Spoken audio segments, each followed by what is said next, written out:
I'm John Cobb with Cobb Cycling. We're doing a series of videos to help you get your position on your bike better. What we find through a lot of emails and conversations with our customers is that the customers, get a saddle and they go, well, this just isn't comfortable. And it's generally because of bike position. Our seats are generally pretty comfortable, even though there's no perfect seat.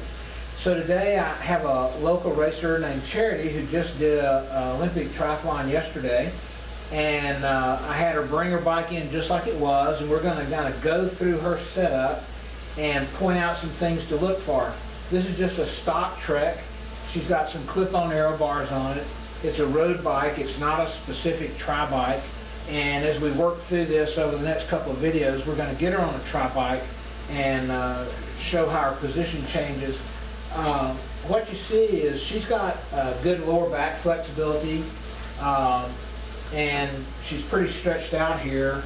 She's got a lot of leg extension, and it's real common for riders when they have this going on, their heels up real high, and it's because their hamstrings are tight. Well, when you get off of the bike after swimming and biking hard in a race and you're fixing to go run, your hamstrings are even tighter, so your heels pull up. Well, then she's scrubbing back and forth across the top of the seat, and that just leads to all kind of seat problems. So we're going to eliminate the scrubbing. We're going to change the seat height so that she's not getting this snap in her knee at the bottom of the stroke, and improve her foot position. I've put on a V-Flow seat on Charity's bike, and as you can see, it's angled pretty uphill. That's just a good way to start with these seats. It's actually on a 1.2 degree nose high attitude, and we may actually go up even higher like that. But the reason why is if you look at her elbow pads here, they're level with the top of the seat, and even her brake hoods and all are only just a couple inches below the seat. So her goal is to start doing some road racing next year, and this is just a pretty typical position that a bike off the floor in a bike shop would have. And for somebody that's got her type of flexibility, this is just way wrong. So we're going to fix that over the next few minutes, but we're going to start with her. We put her on here, we change the seat height to get all that going. So hop on there for a minute so we can get a view of that real quick.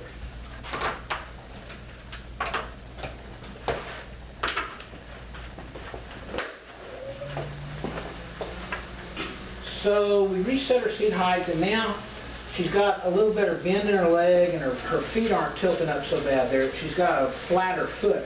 And that'll take a lot of pressure off her hamstrings. Now in her case, she's got a shorter upper body length versus her leg length. And that sometimes requires a lot different seat measurement than just a standard formula will give you.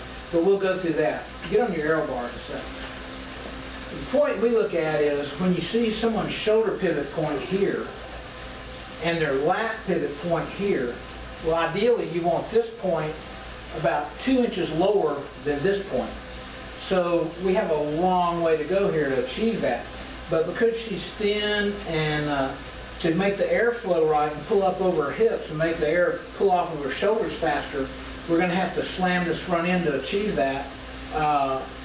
And ultimately, when we do this on her tri-bike, she'll be a lot further forward and it'll feel a lot better and open up this hip angle. We took a little break and worked on Charity's bike a little bit. We had her get on it and pedal it, and so we changed the tilt of the seat. Now it's up to about 2.5 degrees.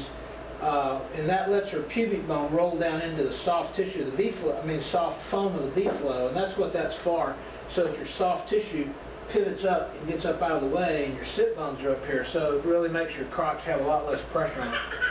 Then, in her case, I took and put an adjustable stem on the bike to get her low enough. She's got kind of extreme flexibility that a lot of people don't have. But in her case she has it, so we might as well use it. And she's going to do some road racing next year, and so we wanted to get her bars down anyway, so when she goes off the front she can build more power by pulling on the bars and doing things like that.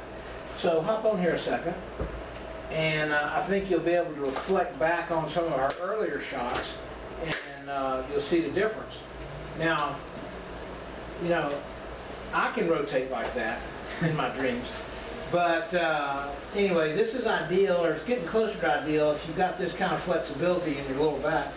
Her shoulder pivot point is finally close to in line with her lat point. It would be really difficult to get her much lower. But because she can drop her head down and what they call turtle her head, it gives a nice deep drop in her shoulder blades. The aero will come whizzing through here, it'll come through here and up over her hips, flow off the back. So aero-wise, she's going to be pretty fast. The seat allows her to rotate her pelvis.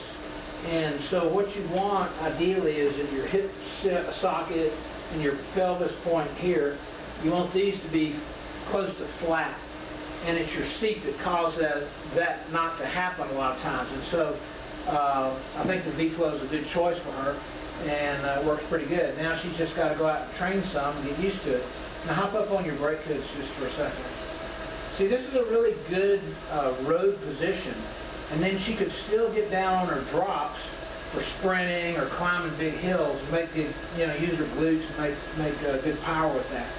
So this is kind of following a suggestion I try to give a lot of people now, is to get your handlebars level with your top tube up at the head tube area. And if you'll get that set and you're not like my size, there's a good chance it'll be successful and you'll be comfortable.